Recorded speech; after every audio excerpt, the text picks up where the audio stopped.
इस औरत को गोली लगी, लेकिन उसी पल वक्त जैसे थम गया। वो समझ ही नहीं पाई कि क्या हो रहा है। तभी उसके सामने टोपी पहने एक आदमी दिखाई दिया। उसने कहा कि वो मौत है। उसने औरत को बताया कि उसके पास जिंदा रहने के सिर्फ 15 सेकंड बचे हैं। इन 15 सेकंड में वो जब चाहे घड़ी को स्टार्ट और पॉज कर सकती है, लेकिन 15 सेकंड पूरे होते ही उसकी मौत तय है। औरत तुरंत समझ गई कि ये एक हाई स्टेक गेम है। सिर्फ 15 सेकंड में वो या तो किलर का चेहरा देख सकती है, या उसके बारे में कोई सबूत छोड़ सकती है, या फिर किलर को अपने साथ ही खत्म कर सकती है। थोड़ी देर बाद औरत ने घड़ी को स्टार्ट करने का फैसला किया।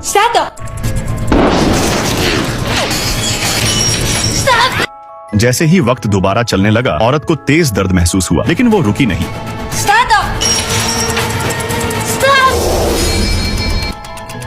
इस बार वो घूम पाई और उसने किलर का चेहरा देख लिया, लेकिन वो चौंक गई क्योंकि उसे मारने वाली लड़की उसके ही एक मरीज की बेटी थी। कुछ समय पहले उस लड़की की माँ बीमार पड़ी थी और वो औरत उसकी फार्मासिस्ट थी, लेकिन बाद में लड़की की माँ ने दवाइयाँ खाकर खुदकुशी कर ली थी। औरत को लगा कि लड़की ने गलती से उसे ही कातिल समझ लिया होगा, लेकिन औरत जानती थी कि इस वक्त वो खुद को समझा नहीं सकती। टेबल पर रखी चीजों को देखते हुए औरत ने बचे हुए वक्त का सही इस्तेमाल करने का फैसला किया।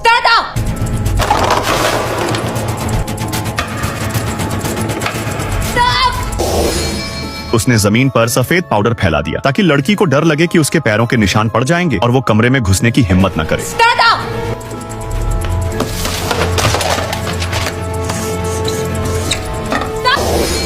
उसने टेबल पर लड़की का नाम लिखा, वो भी बहुत बड़ा।